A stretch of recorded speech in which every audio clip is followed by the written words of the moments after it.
ನಿನ್ನ ಪತಿಯೊಂದಿಗೆ ಸುಖವಾಗಿ ಬಾಳಮ್ಮ. ನಿನ್ನೀ ಪವಿತ್ರ ಕಥೆಯನ್ನು ಭಕ್ತಿಯಿಂದ ಹೇಳಿ ಕೇಳದ ಮೂಲೋಕದ ಮಹಿಳೆಯರು ದೀರ್ಘ ಸುಮಂಗಲಿಯರಾಗಿ ಬಾಳುವರಮ್ಮ. ನಿನ್ನಂಥವರು ಯುಗಕ್ಕೊಬ್ಬರು ಹುಟ್ಟಿ ಬಾಳಿದರು ಆ ಭೂಲೋಕದ ಪುಣ್ಯವರು. ಈಗೋ ನಿನ್ನ ಪತಿಯ ಪ್ರಾಣವನ್ನು ಬಿಟ್ಟಿದ್ದೇನೆ.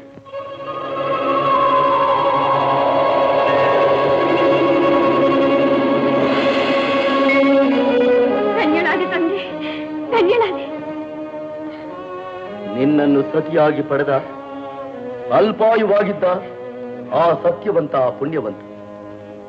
ನೀನು ಹೆಜ್ಜೆ ಇಟ್ಟು ನಡೆದ ನೆಲವೆಲ್ಲ ಪವಿತ್ರವಾಗಿದೆಯಮ್ಮ.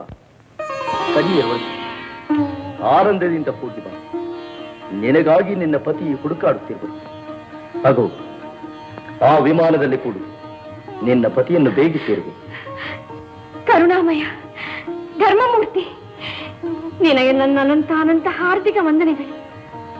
ನೀನು ಕೇವಲ ಯಮರಾಜನಲ್ಲ, ಯಮ ಧರ್ಮರಾಜ ತಂದೆ. ದೀರ್ಘ ಸುಮಂಗಲಿ ಭವ.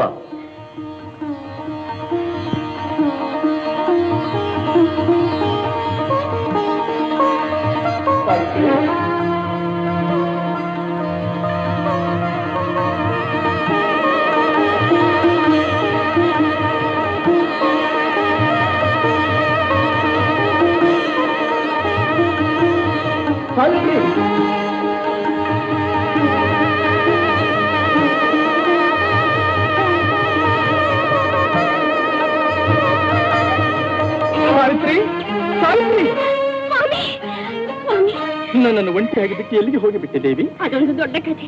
ಬನ್ನಿ ಹೇಳುವೆ. ಬೇಗ ಆಶ್ರಮವನ್ನು ಸೇರಬೇಕು.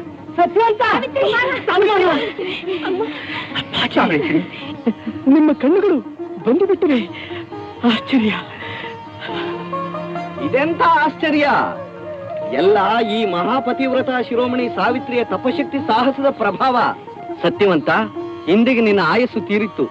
ಸಾಕ್ಷಾತ್ ಯಮನೊಂದಿಗೆ ಹೋರಾಡಿ ನಿನಗೆ ಜೀವದಾನವನ್ನು, ಅತ್ತೆ ಮಾವ ತಾಯಿ ತಂದೆಯವರಿಗೆ ವರಗಳನ್ನು ಪಡೆದು ಬಂದಿದ್ದಾಳೆ ಈ ಸಾಧ್ವಿ. ಹೌದೇನಮ್ಮ?